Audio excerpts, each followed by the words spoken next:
Good morning, everybody, or good evening for those who are in a different time zone. We are now starting the second and final day of our webinar. And this session here touches, I think, a very important and relevant topic in the overall issue of building back better. And this is really connected to what has emerged as probably one of the key elements of the new scenario, the addressing digital gaps to help the emergence of new business opportunities. And of course, addressing the whole complex scenario that is related to this accelerated, to some extent forced, digital transition. So what are the topics that we are going to tackle in this panel? First of all, clearly, the pandemic has brought online and sometimes dramatically and quickly content or formats that were previously thought to be live in the sense of physical presence. This has, of course, created disruption and in some cases also curbed the income possibilities for many institutions, but at the same time, of course, it's also making space for innovation in terms, of course, of formats and of market models of potential business opportunities. But how? So the point is clearly there is a sense that we are on a track towards innovation, but the point is how to make it land on specific models that are viable and possibly implementable in very short term. At the same time, clearly, this digital mediation that has been facilitated by the new scenario makes more space for culture in many different economic spheres or also social spheres, because of course, digital has a different way of creating connections and forms of interaction that was previously unimaginable.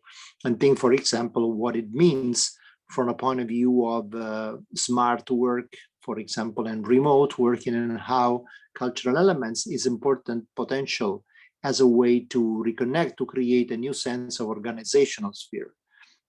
At the same time, clearly, this has to do with new forms of cultural participation and the potential of involving more and more directly audiences, what were previously thought of as audiences, as active players in this new scenario. At the same time, clearly, the already emerging technologies that were thought to be shaping the future of culture and creative production are again accelerating their potential impact on the sector. And so, of course, augmented reality, enriched or virtual reality, Internet of Things, artificial intelligence. So all forms that in one way or another increase the sense of presence at a distance, so to speak, and the possibility of working on immersive environments, hybrid public spaces, and potentially also to explore new forms of co-creation. That remains probably one of the most important future scenarios for a major digital knowledge society. Potentially, there is also the emergence of new subsectors, of new forms of media that are today only being experimented with. And at the same time, of course, inserting also these new technological possibilities into more traditional sectors that can profit from this particular scenario of change. I'm thinking, for example, of crafts.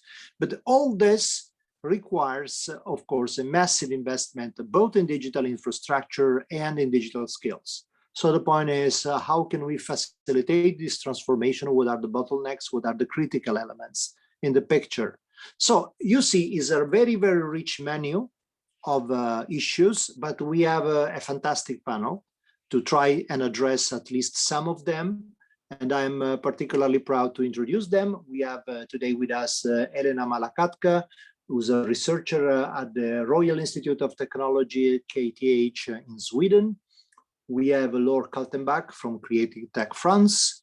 We have Chris Michaels, who's the director of digital communication technology at the National Gallery.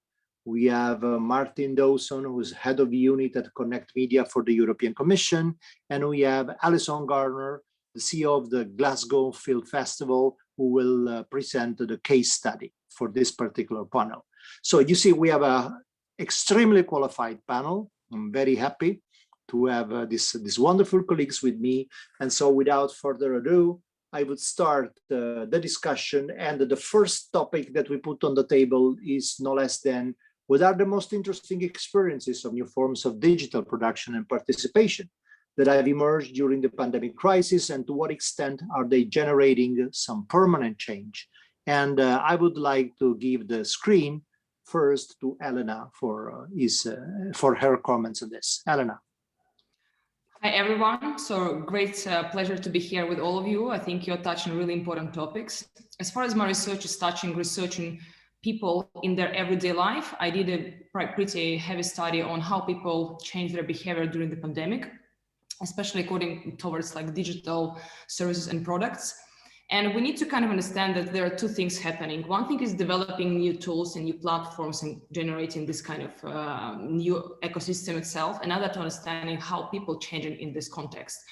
And what is interesting that we shouldn't forget that we build new behavioral patterns these days. We get used to new things, which might stay with us longer. And even if pandemic finish very soon, as we all hope on, we might not be easy to change our behavior to the back.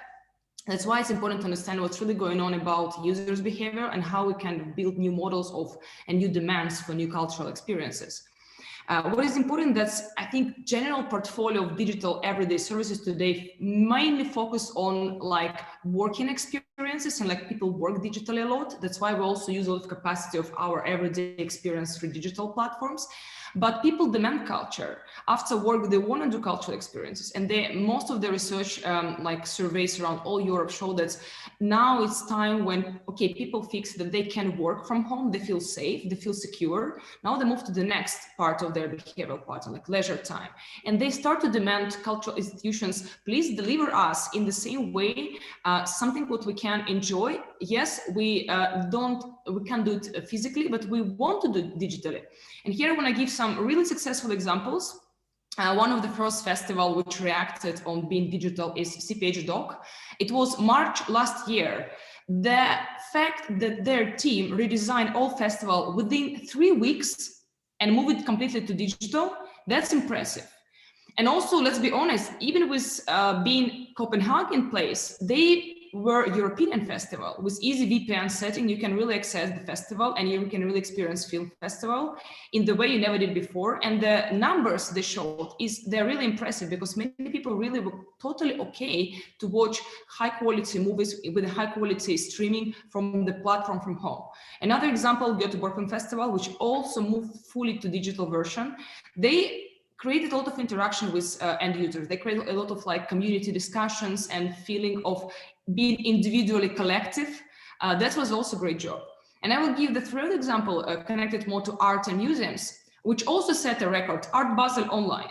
They never had 3 million visitors for the first online exhibition. They never had these numbers in the real life.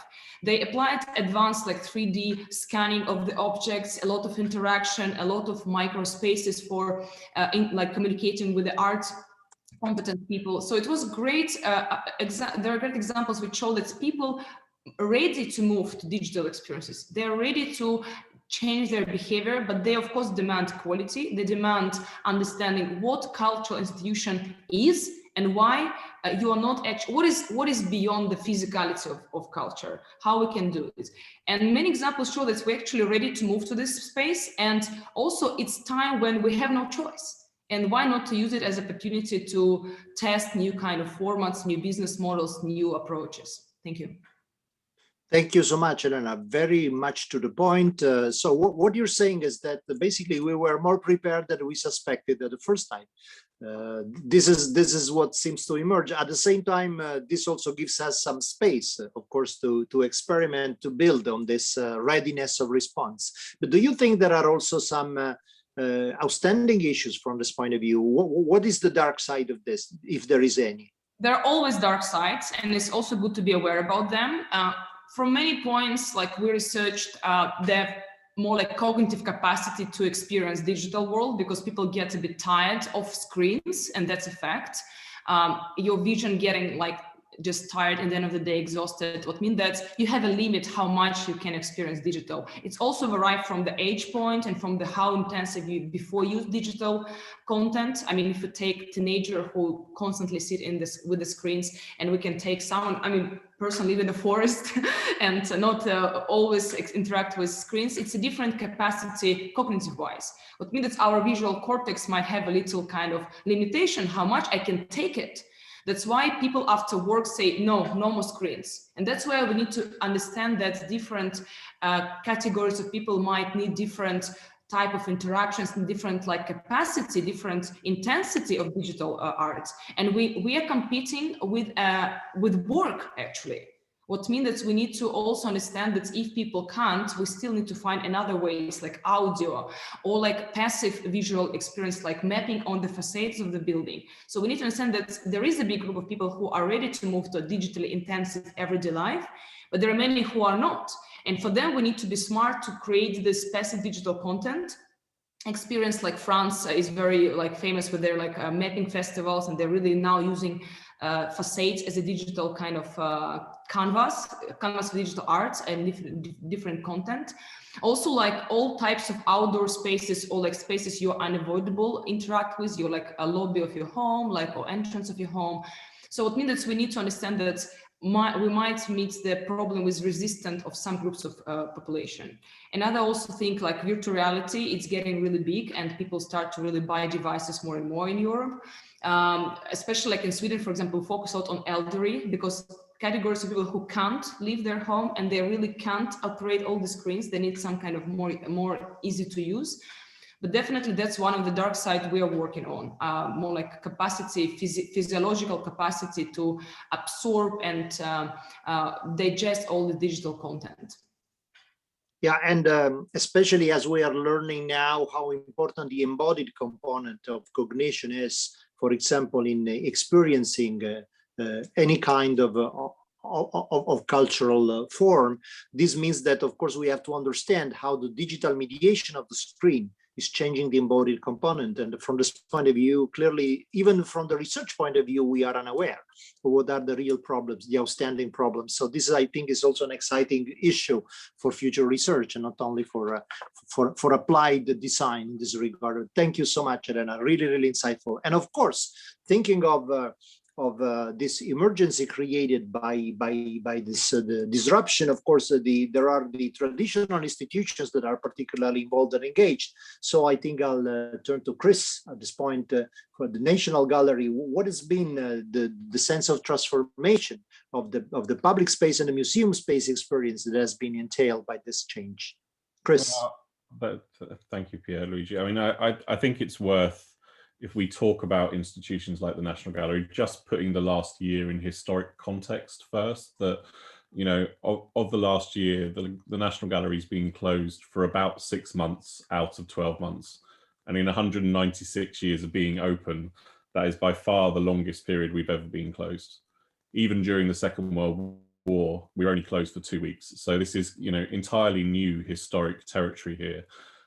I think the point that you and Elena have just discussed, in a way, is the most important thing to understand about this, which is institutions could respond to the crisis not because of that instant reaction on March the 17th, but because of actually years of work that came before, building capacity, building capability, and then being able to react, albeit kind of in the moment when things changed.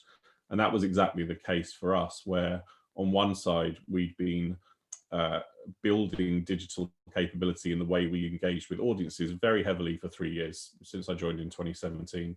On the other side, we've been digitizing the ability of our staff to work in advance of opening a new office facility that will open in May 2021, which was built for a remote hybrid model of working between home and the office. So we had just migrated everyone in January to give them the ability to work remotely, which we weren't planning for COVID, but we were planning for the future, and we got extremely lucky. And if those two things hadn't have happened, that we had the kind of capability, capacity, and culture to pivot to an online-only museum, and if we weren't able to work remotely because our underlying technology kind of technology infrastructure enables us to do so, none of the things we've done in the last year would have happened. But because we had done those, and that's, you know, good fortune as much as good planning, it meant that we could very quickly pivot to being an online only museum for a period of months. And that meant thinking, okay, well, what kind of formats can we produce video content in remotely? You know, with curators at home unable to access the pictures, with video producers at home unable to access their equipment, can we make material that's good quality for an audience and release it to them? And we could, and we did, and we kept on building that. And because our audience was suddenly adapting to live digital experiences, suddenly a program of digital events, which we've never run before, came right to the heart of what the gallery did. Before June last year, we'd never run a single online webinar of this kind or any other. Between June and December, we ran 200.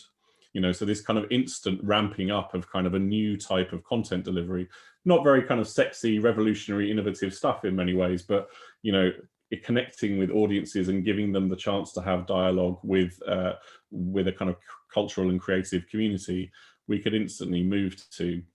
And out of that kind of ability to work, we could then start to think about the kind of commercialization of that. Because if you like, that was the journey of last year, was rapidly make as much good content as you can in as many formats as you can do it, and then start to see where the business model might emerge from that. So that by the end of 2020, we were then launching paid experiences around exhibitions for our audiences online, you know, specific member offers, specific donor offers that built entirely in the digital space. And that journey, if you like, is what I expected us to do over the period 2020 to 2025. You know, we kind of planned that that was kind of where we were going, was towards a kind of digital media business model. But just that acceleration that you took over a very short period of time, you know, puts us 4 years forward in the business plan, if you like, than we were already. That's a good thing. But I said, I come back to that question underneath it. Who couldn't do that? And there are thousands of cultural and creative institutions around Europe who weren't luckily in the position, you know, in the lucky position we were in to do that, who haven't been able to go through that, because that capacity building and capability building around digital hasn't been done in all those cases. And it's the rapid kind of addressing of that digital gap that we have to do as a kind of creative and cultural community to really come through this crisis and find ways to act, to be brave and bold and do things and kind of collectively build a digital future together, because there is very much a risk around that as we emerge from this, that doesn't work the way it should. Could we say that in a sense, this was an occasion of digital soul searching for the institution, in terms also of thinking of what could be the sense and the mission of a museum in a full-fledged knowledge society, which is digitally powered? What do you think? I mean, 100%. I think it's really important to recognise that there was a moment in, I think it was May last year, where Gabriele Finaldi, our director, kind of turned to me on one of our endless Zoom calls and said, you know, Chris, I've just kind of realised we're a digital-only institution at the moment, and what do you think that means? You know, and it was I mean, it sounds obvious because it was the only thing we could do at that point, but if you think of a place like the gallery that's so embedded in the physical world, it's a place in Trafalgar Square in London with these material objects in it, and then you kind of dematerialize that into the digital space suddenly. It's a fairly radical thing, and it has opened up a kind of strategic thinking for the future of the gallery, as it is for many other cultural institutions. That is, okay, what is it to be, just to exist as a digital thing in a kind of institutional space? What do we try and do for that as a public organization, as a commercial organization? And what does it really mean for the future? And I think it's dragging that question absolutely into the middle of how we rebuild, rather than just being able to take that assumption that the physical institution is really what this thing's all about, and we kind of build out from that forever. It's not going to be like that for a while. You know, rebuilding our 6 million people a year audience may take 5 years, may take 10 years, may take decades. You know, who knows? Like we have no idea. But we know we can keep building our digital audience tomorrow and the day after and the day after that. So that kind of centrality of the digital suddenly is absolutely advanced and accelerated. So we really have to buckle up for real changes. I think that for many people, there is still the instinct to think that in 1 year, everything will bounce back to normal, but the old normal, I mean, but clearly we have to realize that we are really on a new track and we have to explore it to its full extent. Oh, thank you so much, Chris, for this. And at this point, clearly, as Chris was already hinting at, this transformation is not only so sudden and so massive, but also it has winners and losers, as it's changing also the scenarios of distribution and of course also the global map from this point of view. So I would like to ask to Martin, from the perspective of DG Connect, what is the scenario? What is the scenario of the future of production distribution? What can be the role of Europe in this new scenario? Are there new distinctive opportunities that are being created for Europe as such? Martin. Good morning. Thank you very much. Indeed, the session is entitled Business Opportunities, and I'd like to take it from this angle. What does it mean in terms of businesses, business strategies? Because we have to face the fact, and it came through also from the two previous excellent presentations, that some businesses have been doing well, some businesses have been able, and organizations have been able to respond, to pivot, and some have not, you know. And from a global perspective, it's clear that global platforms, such as the ones we all know, the household names, where you can watch films and TV series, they have grown. And their subscriptions have grown, revenue has grown, content available has grown. Whereas when we look in the film industry, for example, some have been terribly hit, like cinemas, and the distributors and independent producers that go along with that, you know. And advertising revenues are a big indicator. As consumers have shifted online, so the advertising revenues of TV broadcasters, of newspapers have gone down as advertising has switched to the internet.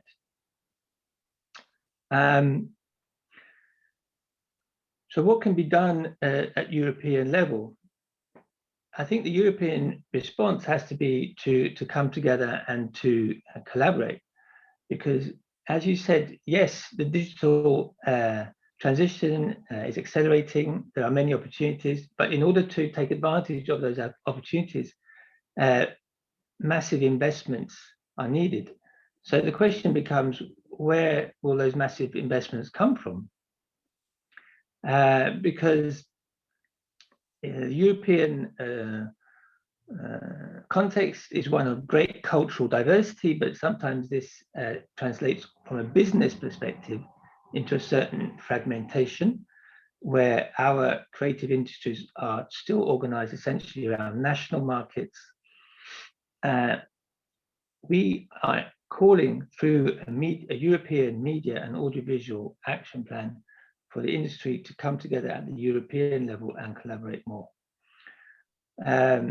We have a number of we are proposing a number of flagship projects. One is an investment project, an investment platform called Media Invest, to make more equity available and to bring private investors in. That happens a lot in the United States. It doesn't happen so much in Europe. Equity investment in the creative sectors is still quite shallow in Europe. That's the first initiative we're taking. Second initiative is to build a European media data space.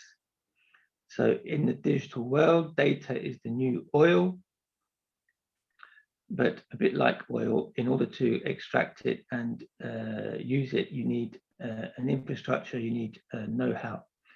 Again, the fragmentation of our European business landscape does not facilitate sharing of and using big data.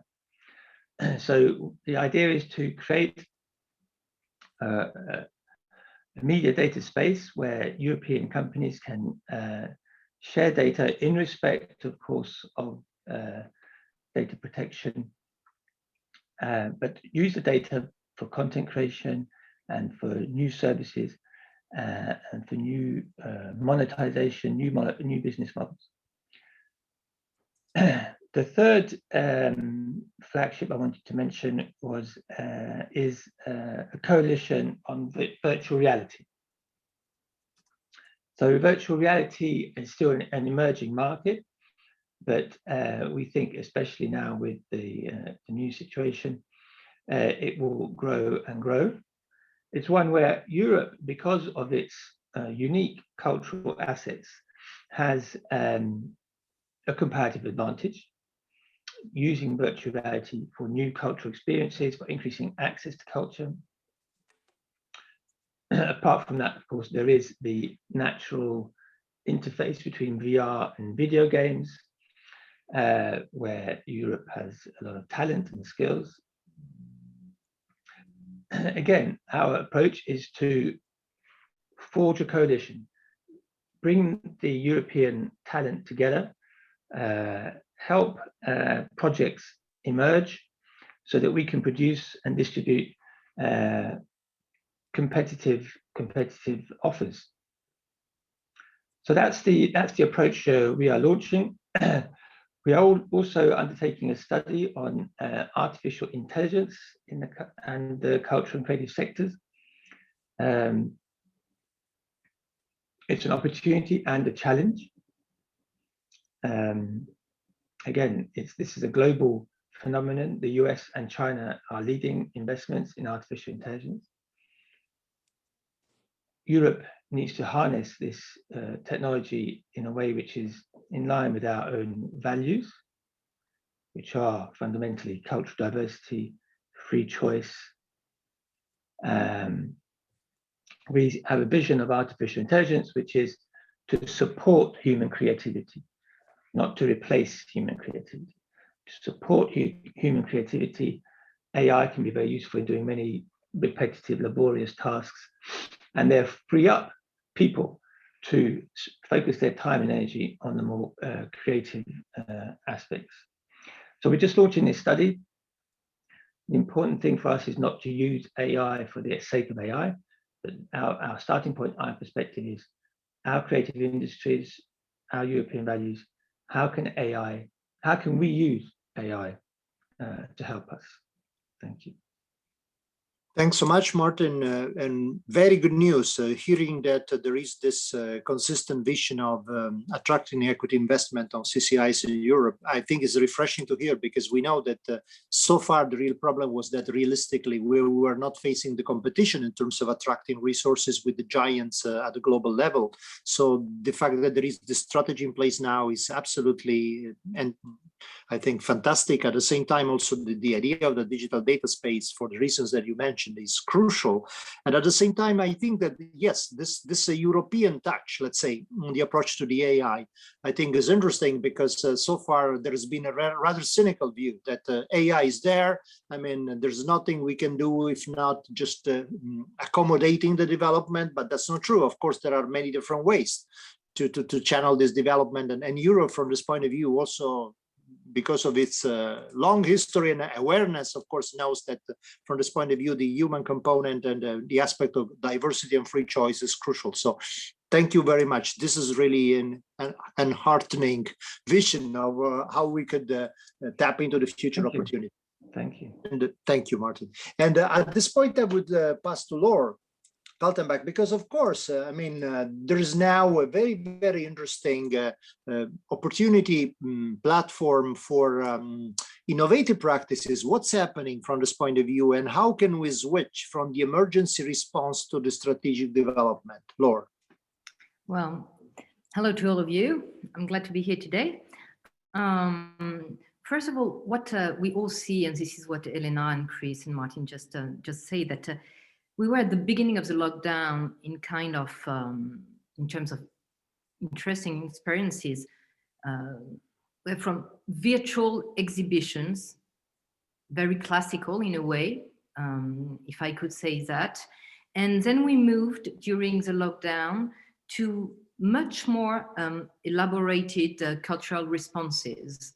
And it has moved in two ways. First of all, in a digital way, in a technical way, but also in a personal and physical and a people way. For example, we all know, of course, Google Art and Culture. This is the biggest platform for cultural practices. But in fact, the experience is quite simple, and it stayed quite simple. It's still the same thing. It hasn't moved a lot during the lockdown, if you look at it. If you look also what happened in the Louvre, in 2 months from March to May, it was the biggest part of the lockdown in France. We had something like 10.5 million visitors, whether in the same time, and mostly, and a lot of people from the US. And during the same period in 2019, it was 14.1 million people. So this is really interesting to see how things have evolved, and especially in this area where everything was digital, when I could say business as usual. It was digital as usual. And then we saw some very interesting experiences. At Creative Tech, we are working on many of them, so I'm just going to point 2 of them. One is in Milan. This is theater on delivery. I don't know if you know that one. Barbonaggio Teatrale. This is really, really fascinating. Those comedians go and deliver at home theatrical pills.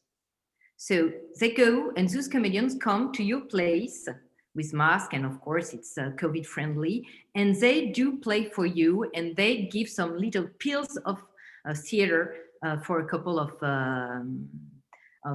minutes, hours. So this also has, I think it's really very interesting way of changes and how people are moving, and how comedians and how artists are also moving from a place where cultural stages to the people. And this is not anecdotic. I think this is really interesting, this movement. The second one I could talk about is counted readings by phone. There's a new link between theater and audience. And in France, there's one called Au creux de l'oreille, in the ears, basically, by the artists of the Théâtre de la Colline. And it's really interesting because it's not at all a passive, it's not a podcast. It's not something that it's not a theater that you listen to radio. I know I was doing that with my grandmother. It's not that at all. It's really a participating way of doing theater with people asking questions, and artists are asking questions, and some of them, and then the audience on the phone is saying, and what would happen if you do that? And then they start a new way of playing, and a new story. So this is really very interesting, and this is working quite well, and this is very professional. You know, Théâtre de la Colline is not a little fancy theater. It's something. It's a big one in Paris. So I just wanted to point out those different things, and this the way things have been moving, and not only in the digital way, but really on a physical way too.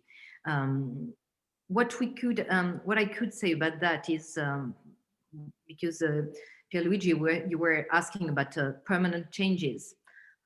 I don't have any crystal ball, so I don't know. But basically, what I can say is that we are definitely moving from a passive to an active participation, an active audience. And this is something that can be seen, okay, this is words, but those are not only words. This is really happening. And I do agree with you, Elena. Of course, the screens are a bad thing. I didn't wear glasses before the lockdown, and I do now. Well, that's an interesting proof of concept. No, but thank you, Laura. I think that you really touched extremely important issues for example, the fact that we have this possibility of access at such a massive scale, of course, is extremely important. If I think, for example, what would have implied, for example, to have that level of audience that you pointed out physically, that would have mean over tourism to a level that was absolutely unmanageable by any city. And of course, also democratization of access that is possible through the new digital possibilities is extremely important.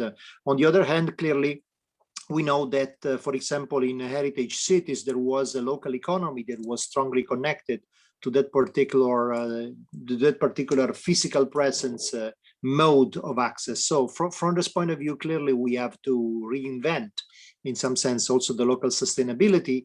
But clearly we are moving in this direction, and it's also interesting and refreshing to see from your point of view and to hear that really, again, institutions are very ready to tap into the new opportunities. At the same time, we also have to stress that generally humans tend to be techno-pessimistic. When a new cultural, for example, technology emerges, there always is a sort of reaction. There was for printed books, for example.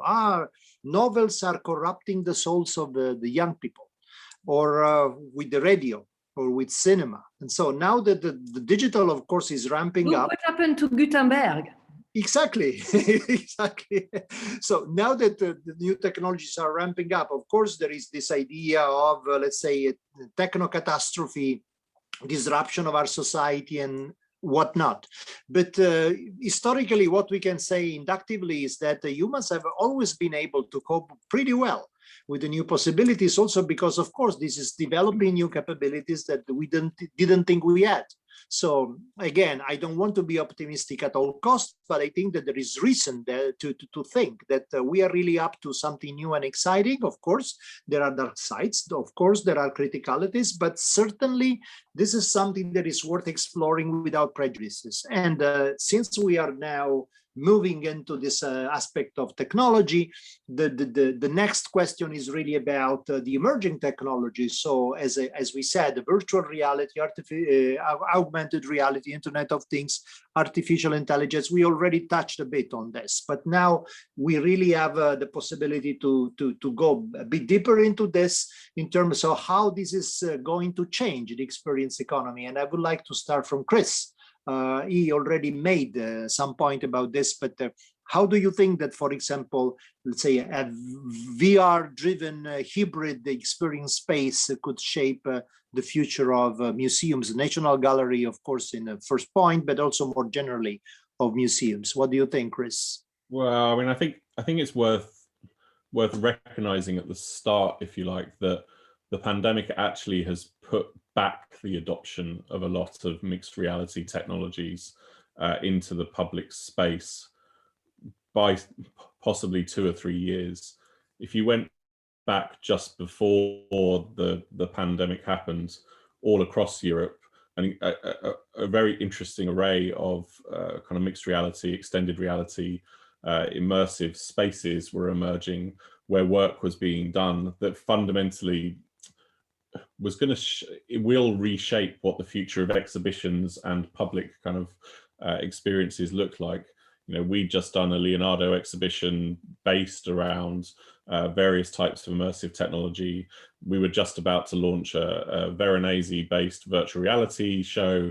We were just about to launch an immersive experience in the innovation lab I work in. And of course, as you remove the physical public sphere, you remove the opportunity for experience of immersive technologies in that public sphere alongside it. And in many contexts, it might be a while till that comes back. They're quite expensive to run. They depend upon a kind of tactility, actually, that kind of conventional art gallery experiences really don't. And you know, the moment when we start to run public virtual reality headset-based experiences may be some way off yet. You know, there's a kind of public health feeling about it that's going to be difficult for people.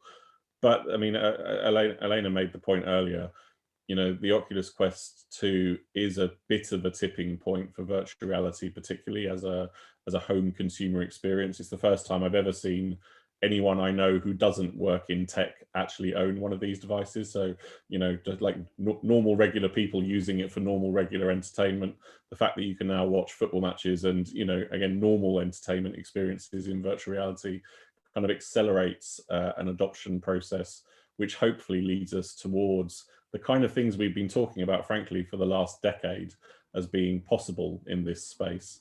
You know, I spend a lot of time, particularly with Ericsson, talking about 5G, and the conversation that we have is always the culture sector really has been ready for 7 or 8 years now. It knows what the formats, products and services it kind of wants to provide here are. Everyone, if anyone thinks about what a museum will do in the mixed reality space, it's, you know, the whole is fairly well known.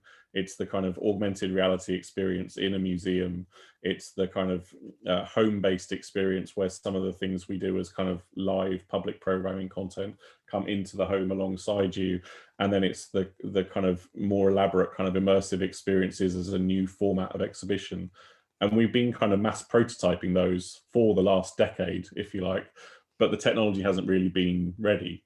So now as we go to this kind of installation phase of 5G, which of course makes the adoption in public space and in at consumer home around it much easier to do, as we come out of the crisis and there's more adoption of kind of digital behaviors, hopefully this kind of 10 years of what I call kind of collective prototyping suddenly can take off and actually becomes adopted, because we are really ready as a sector for that. There's been amazing work done that's never quite scaled to build for this sector. So I said, hopefully as we emerge from this, we can just kind of get on and do it, because there's nothing in a way new that needs to be thought about. It's the implementation and installation of those kind of technology experiences which needs to happen.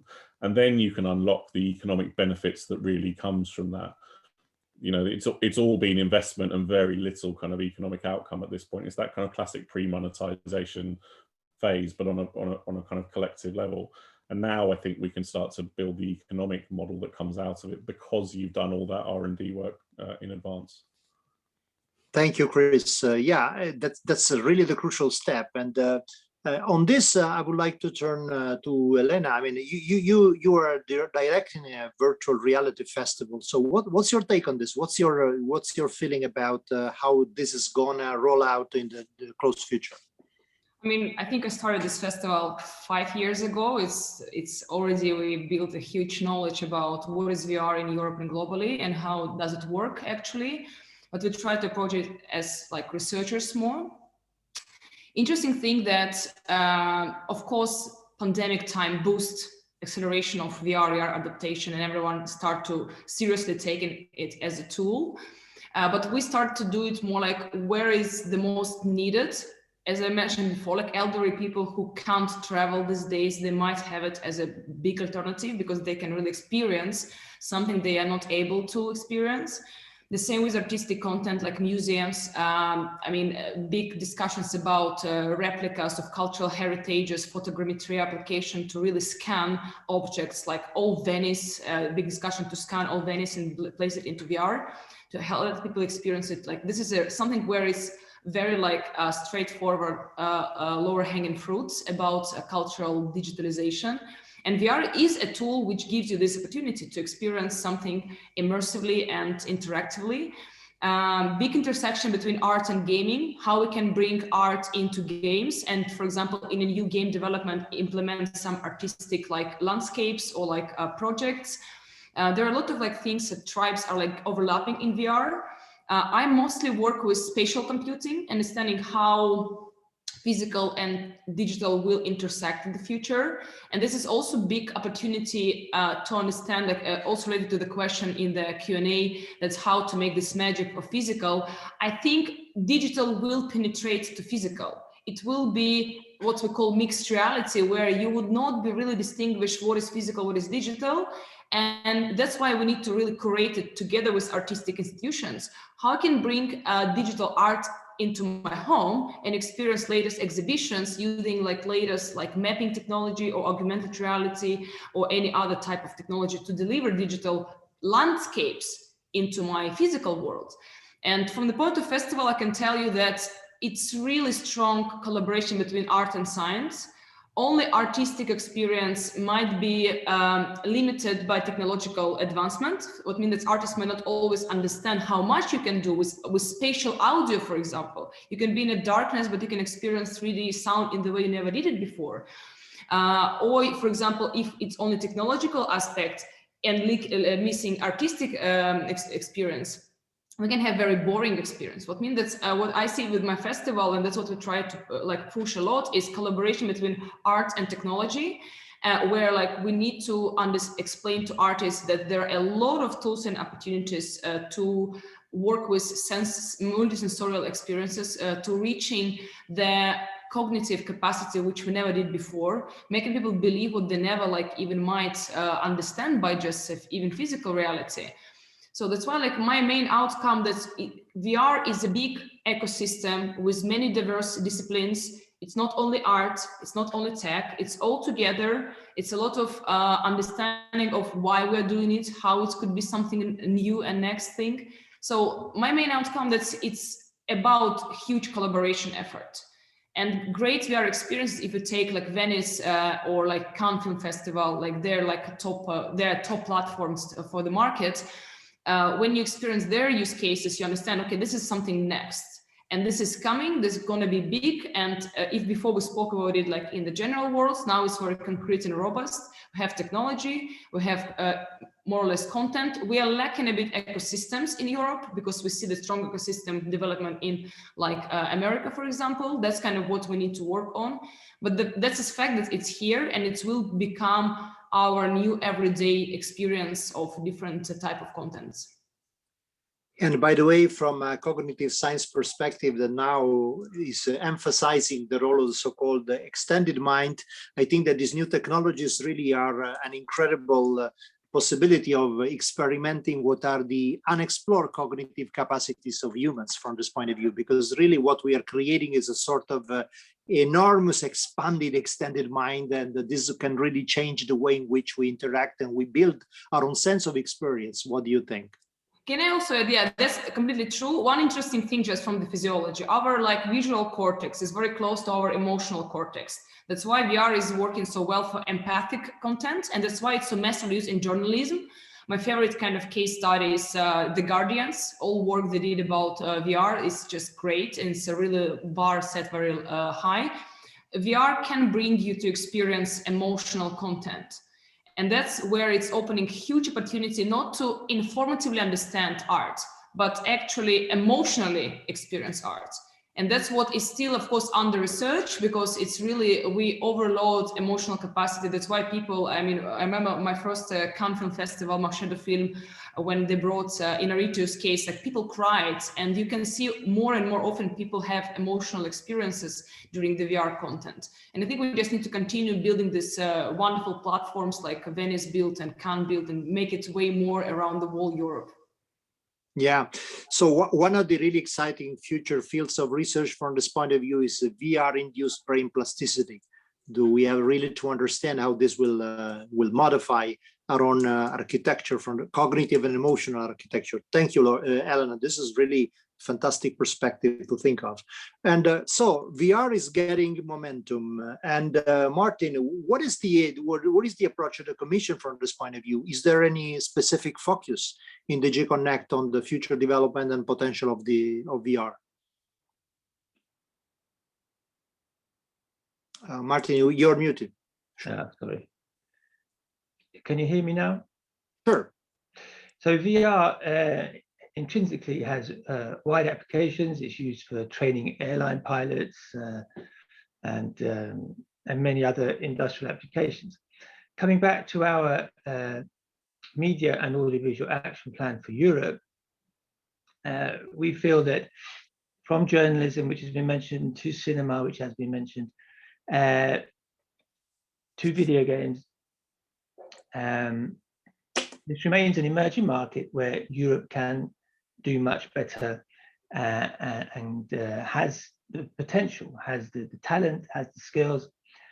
Again, we come back to the industrial landscape, like how can we get ourselves into a position so that we can be leaders rather than just followers.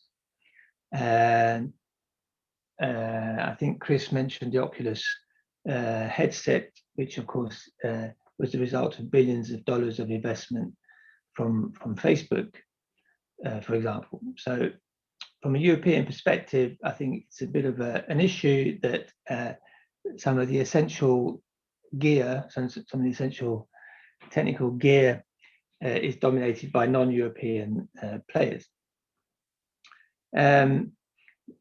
Against this background, we are proposing to launch a VR coalition, bringing together, in particular, the media and audiovisual industries, but also reaching out to other industries to discuss together, how to achieve optimum deployment. Because I'm not sure I fully understand or agree with the interesting comment made by Chris from the National Gallery that we know what needs to be done. We just wait for, we just have to wait until 5G is able to deploy all the content. I'm not sure. Certainly, leading institutions, impressive institutions like the National Gallery, I think, are ahead of the pack. Across Europe, I think more needs to be done to raise awareness of the potential and to collaborate so that across the sectors, whether you're big, medium, or small, we can come together and pool our talents, pool our knowledge to. After all, this is a common opportunity, but by working together, we can do it better. So it's a rather broad, generic approach at this stage, because we want to talk to industry, bring industry together to talk to the cultural and creative industries, and to decide together, what needs to be done in a strategic sense to ensure optimum deployment of VR and AR, which is potentially even more impressive in the media sector, and to allow also industry to make commitments about that, whether it's investing in skills, which you've mentioned before, whether it's coming together to co-produce, whether it's coming together to develop platforms for distribution. Distribution is just as important as production. Whether it's to develop the gear for consumers, or for museums, or for art galleries. We want to hear from industry what they think needs to be done. Something else we're going to do is to establish a VR media lab. We've spoken with Elena about this in the past, and she has advised us on this in the past. Thank you, Elena. We all know about the very impressive media lab of the MIT on the other side of the Atlantic.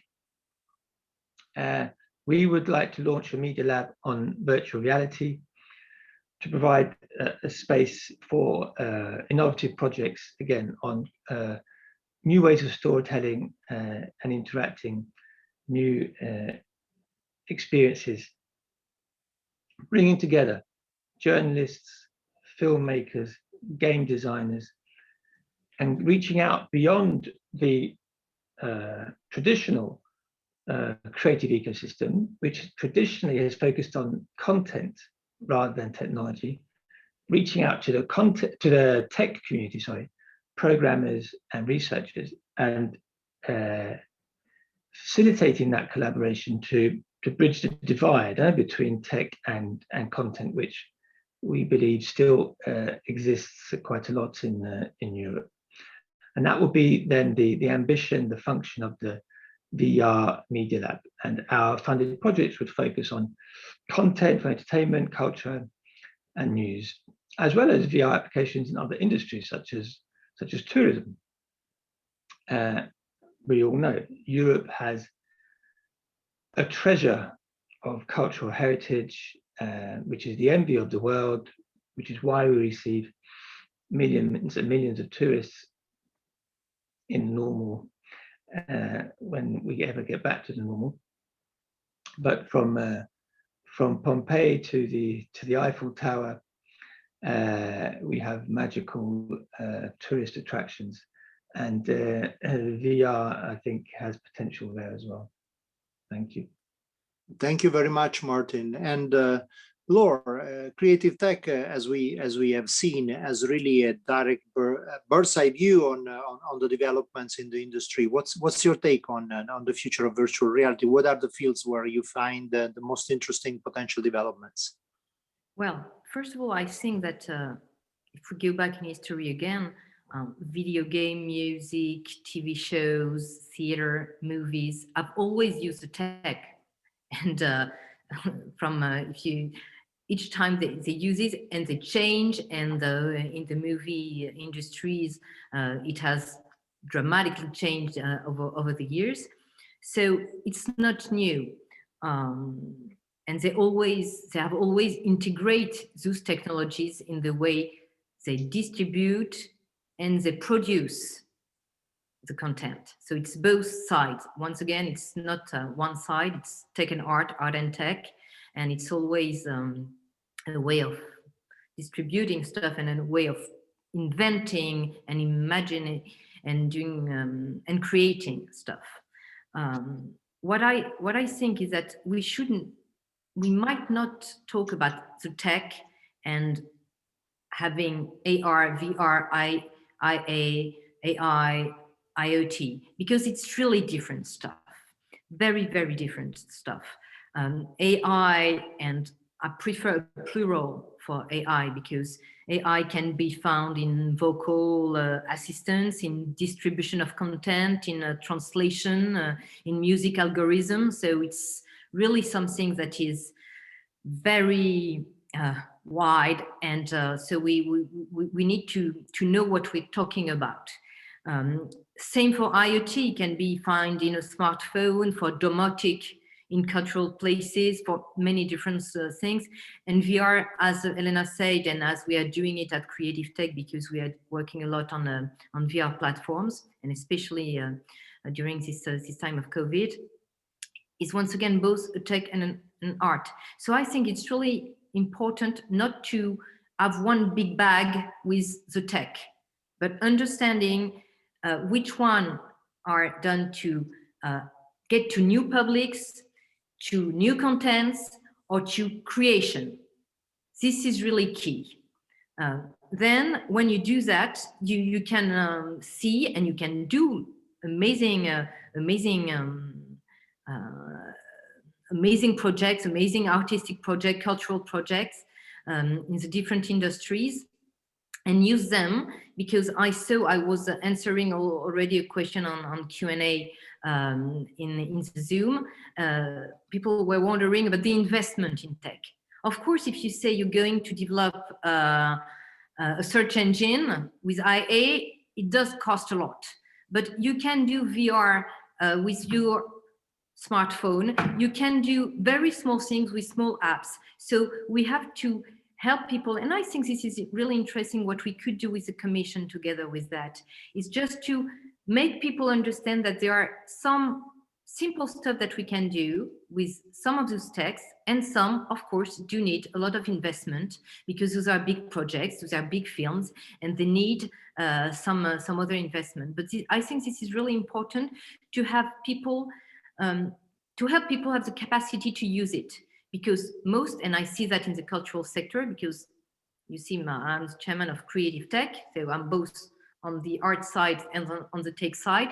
And my role, I feel like being an interface, because I can talk to the cultural people and I can talk to the tech people, and I see that the difference, and there are fears on both sides.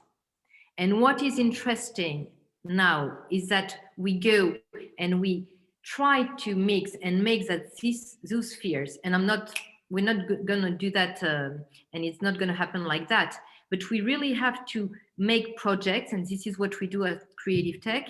We are doing projects with artists and tech people, scientists, to make innovation and to make pieces of art that have a purpose and that enables and helps them to do some innovation. And when I'm saying I'm talking about innovation, I'm really talking about innovation in art or innovation in tech.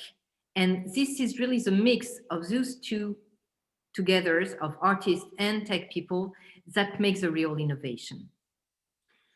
Thank you very much, Laure. Well, I think that this panel is really giving us a fantastic perspective of on the emerging trends. I'm personally learning really a lot, and I would really like to thank the Flanders for permitting this incredible exchange of views on such cutting-edge topics. Thank you very much. I think that this collaboration with the regions, the European Commission, is really opening up new perspectives for thinking forward in this particular area. And at this point, I think it's the time also to have our case study presentation. So I would like to give the screen to Alison Garner, the CEO of the Glasgow Film Festival. Alison, screen is yours.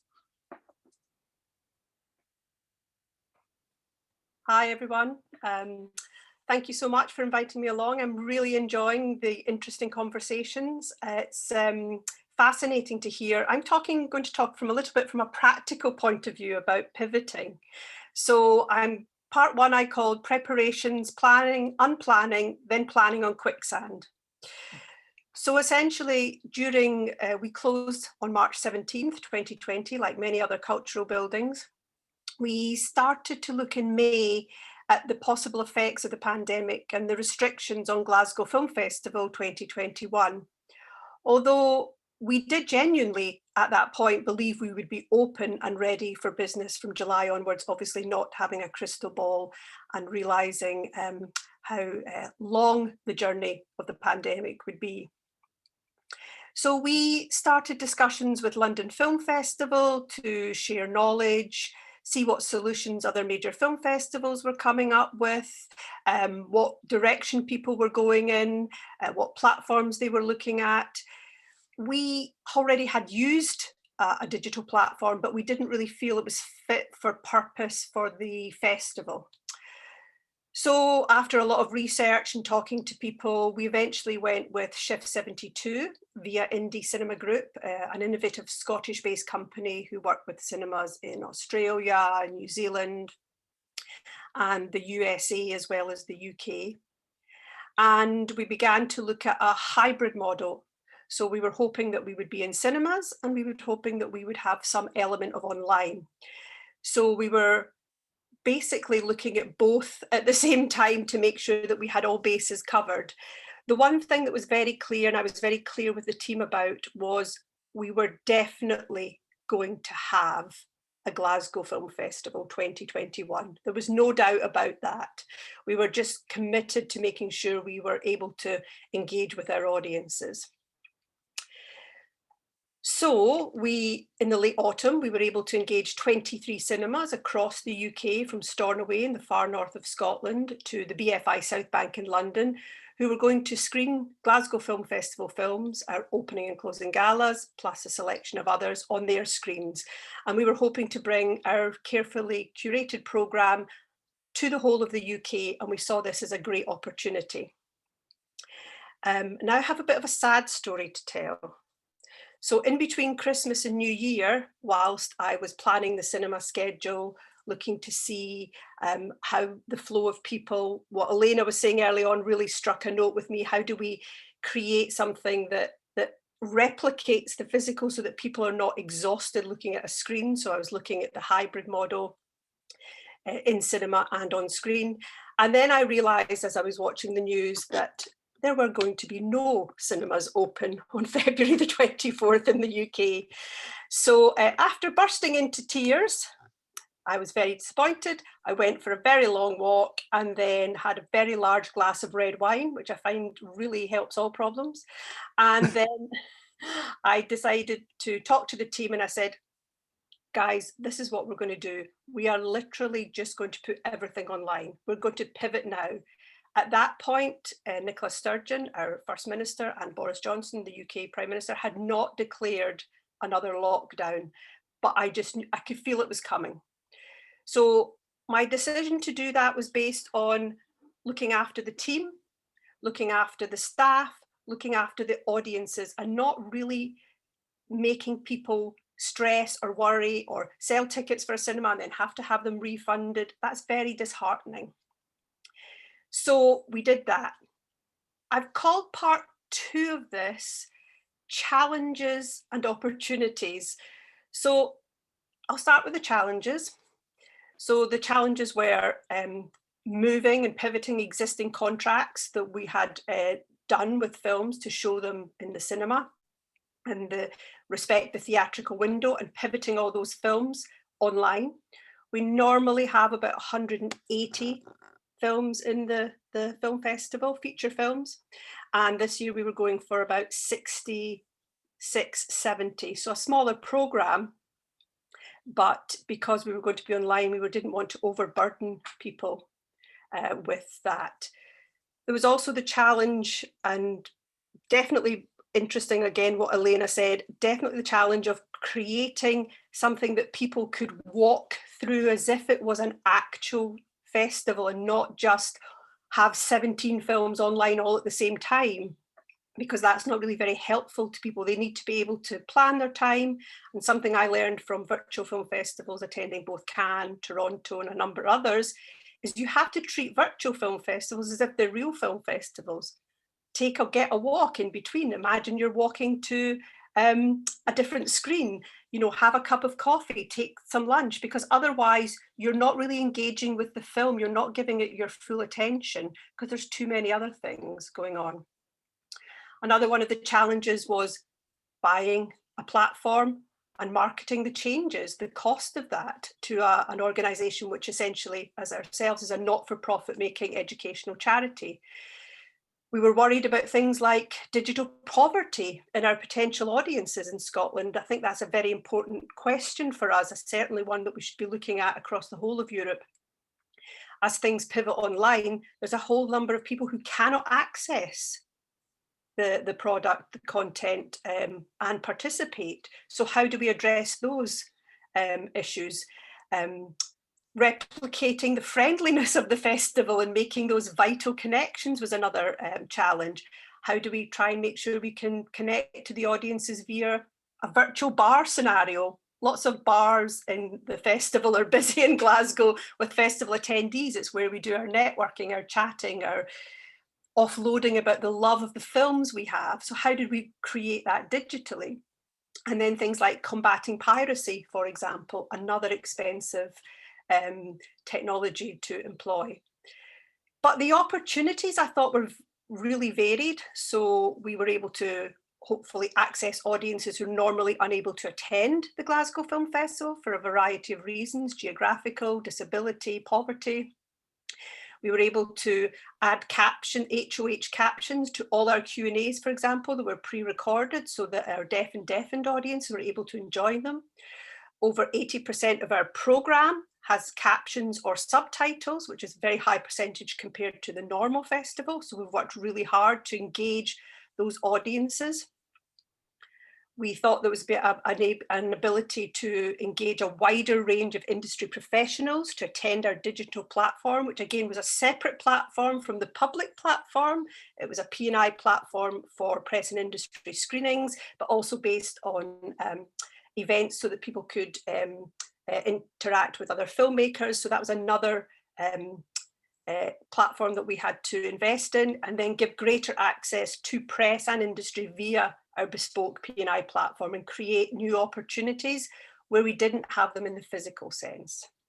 And then also there was the ability for a wider reach of the festival to introduce new festivals to the wonder that is Glasgow Film Festival, because we were able to have our films across the whole of the UK. Obviously they were geo-blocked for distribution rights, etc., etc. So we were able to engage with a wider range of people across the platform. We were helped in that by our fantastic 23 venues who we'd initially taken on board to help us with the film festival, and they were our champions and ambassadors to reaching out to their audiences, so that was fantastic. We are on day 3 of the festival at the moment, so please excuse the bags under my eyes. But I think what has been really good is the opening night, we screened Minari, the UK premiere of Minari, which was a fantastic film. And we noticed that there was a huge surge in social media about people turning their own living rooms into their cinemas. So lots of photographs of people dressed up in tuxedos and dresses, having all their popcorn, their drinks ready. They drew out their own tickets. They took photos of those, so that we were engaging with a huge range of people who wanted that moment in time. And that's quite hard to create digitally, and I feel that we've done that very well. Thank you.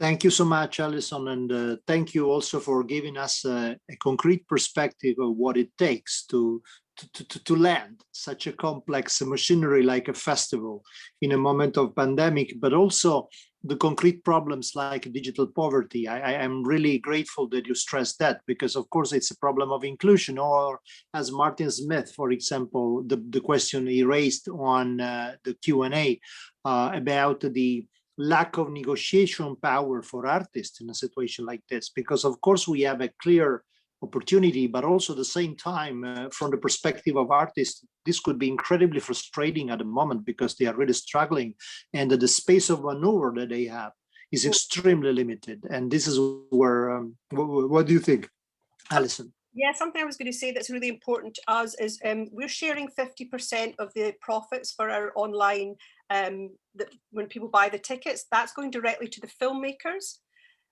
or the distributors or the sales agents. So we feel that we're putting money back into the film economy, and I think that's really important, that we share the money that we're getting for that. And people really appreciate that because they understand that model is really important. And it shows trust in our organisation, our curated programme, and our ethics, if you like, around how we're looking after the filmmaking community.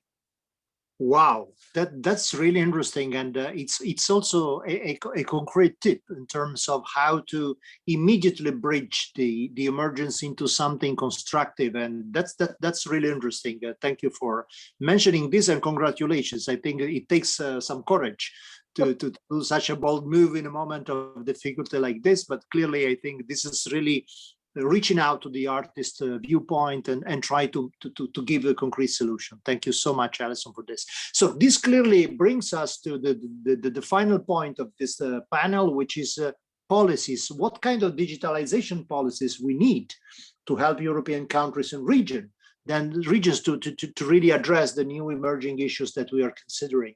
And I would like to start from Martin. What is the European Commission position in terms of future digitization policies in this regard? Yes. The European Union has launched a recovery plan for Europe in the wake of the COVID pandemic, to an innovative instrument called the Recovery Facility of 750 billion euro.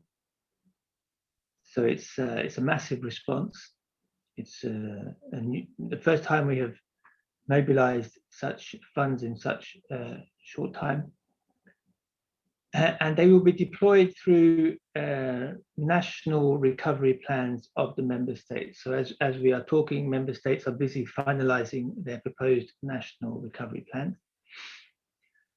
And our guidance is that 20% of those plans should be focused on investments in the digital transition. And this includes, by digital transition, this includes producing and distributing digital content. So there is a clear link to the cultural and creative sectors as well. So as we go back to your initial point, Pierluigi, about investment in skills, I think that will be a key element of the national plans that we will be looking at. Connectivity is another key element, ensuring that there is the necessary infrastructure for high-speed, reliable connections. Looking forward to fiber, looking forward to deployment of 5G. So that's as regards the infrastructure part, which is very important. And of course, we will be looking to have cross-border connections where necessary to enable all kinds of digital innovation in the future. As regards the cultural and creative sectors specifically, again, audiovisual, I think, is an area where there's huge potential to do more. And by audiovisual, we do not mean only films. Let us be clear. We know that TV series are going through a golden age, high quality TV series. There's some great examples of content crossing borders, whether it's the TV series Versailles, which was a French production but produced in English for export, whether it's Babylon Berlin, which is a German production shot in German and actually viewed in British screens in German with British subtitles, English subtitles, which is a first, I think. And so we are looking to investments in that area as well. And of course, everything we've been saying about virtual reality, video games. So these plans are a real opportunity to channel public support in a strategic way to help transformation of the sector. I mean, there has to be a balance, we understand, because there's a real economic crisis. There are real risks of bankruptcy to real companies. Real people are losing their jobs. This is not something we have any intention of ignoring. So the recovery plans will help industries survive. But beyond that, we also have to help them transform and look to tomorrow and be competitive in the future. We have to strike the right balance. So yes, investments in skills, investments in infrastructure, investments in production and distribution projects. And we will be complementing, we have to find also the right complementarity between these national plans and between the national plan, and our EU programs, such as Media Invest that I mentioned at the beginning, if you remember the equity platform. So we're looking to use this to create the necessary firepower in terms of investment firepower, so that we can have the scale necessary to produce at European level. So our vision is to help industries scale up, produce and distribute for Europe as the native market. Europe as a native market, going beyond national borders, beyond national markets. Voilà. Thank you, Martin. And again, it's enthusing. I'm enthused by the fact that really Europe seems to be spot on the most critical aspects. There is a clear vision, there is a clear plan to intervene, and that's really fantastic to hear. And Chris, I would like to move to Chris now. From your point of view, Chris, what are the policy prospects and urgencies that you would recommend to cover? Well, I mean, sadly, speaking outside an EU context now, I mean, from a UK perspective, I think there's a critical moment where the way we treat R&D needs to change, and the OECD has already provided the groundwork for that. The redefinition of R&D that the OECD made in 2015 hasn't been adopted yet within UK government policy. There's talk about changes to, there's going to be changes to R&D in general in the UK over the coming years, but that adoption, that the model of what R&D means is about the underlying production of knowledge rather than simply serving the the science and technology sectors, which is no simple aim on its own, but to widen that definition as the 2015 redefinition did, and therefore to enable a very particular discipline of creative R&D that sits at the intersection of the creative industries, the cultural sector, the technology sector, and the wider academic sector. If we can do that, we can unlock a huge amount of creative potential and cultural potential that will come from that new kind of work, which at the moment is very hard to recognize, to formalize, and therefore to fund. And until that kind of stability of ecosystem exists, enabled by policy, the kind of fragility that we get at moments like this, where as well as advancing forward from a creative and technological perspective, we will also move backwards as institutions retreat from digitization, as lots of people lose their jobs, as lots of creative opportunity kind of passes us by. Until we can kind of capture that within policy, we will continue to kind of to miss a huge amount and to struggle for the opportunity that absolutely exists at the intersection between creativity and technology at this point. Thank you very much, Chris. And Laure, from your point of view, what are the policy highlights you would like to stress? Well,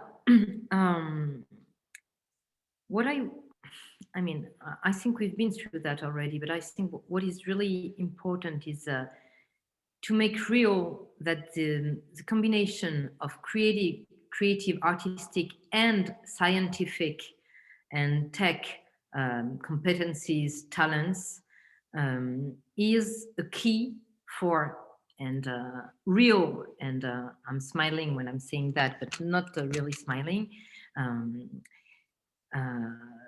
is for real innovation. And this is where, I mean, we in Europe, we have amazing scientists and tech people. We have amazing artists. Just make it together. And this is how we build innovation. We were talking about the emotions that we can bring with tech, that we can bring because of neurosciences that we know how it works now, or partially because we know nothing about our brain, obviously.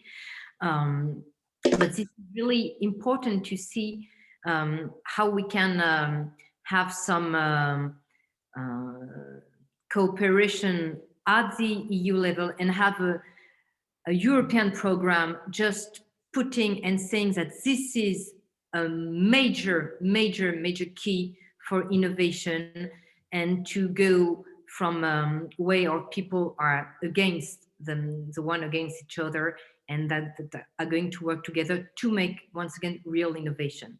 We have not only many ideas, but we have also many projects, many proof of concepts that we can show, videos, everything that can be promoted and say how this is fantastically working on a local or regional level. So let's make it happen at the European level. Thank you, Laure. And Elena, from your perspective, what's your take? So I write down 3 kind of ideas, which I just came during the discussion. Number 1, I think that we all experience that top-bottom approach, which we mostly have in policy making, require a bit more time than we have. And that's why we need to move to more like a mixed top-bottom approach. Also, why? Because during this crisis, mostly small companies fix our problems. Small startups who are ready to react on the situation. You can't wait for the next Creative Europe grant if you have your festival in 3 weeks and you need to do something. That's why small, medium companies, they played very active role in the crisis situation, and they react fast. That's why I think the policy making should also get a bit more entrepreneurial from the point of, yes, it's good that we have a long-term vision and planning, but we need to have this also bottom-up like mechanisms which can react fast on different situations. That's number 1. The same related to research and development. I think we need to move to more like lab mentality, where everything might be very fast pilot development, not only long-term 5 years PhD project. That's why this kind of agility in researching problems should be also a bit more like implemented, and some mechanisms should be also created. And I think today we discussed very important thing of uniting Europe in the digital space and create this united cultural digital platforms. Because in most of the policy-related grants, there are always points about collaboration between different cultures and countries and so on and so on. I think in digital world, it's way easier to do, to connect countries, make platform which make different countries and cultural experience working together, and not having 25,000 of websites or different hubs, but making something more united. I think that's a really moment of realization of all this unity, which we always try to implement. So that's my 3 outcomes of policy making. But if you summarize, make it a bit more entrepreneurial. Thank you very much, Elena. Very, very precise, and at the same time, yeah, very inspiring. I think there are really clear lines for future work. And as it was also emphasized in one of the questions in the Q&A, there is in this moment a very, very important coincidence that Europe is launching the new KIC, as it was already mentioned yesterday on culture and creative industries. And this is a fantastic opportunity in this regard. It's a fantastic opportunity because clearly we have the systemic potential approach to address all these complex issues related to digitization in a brand new way, and at the same time also designing a new European strategy.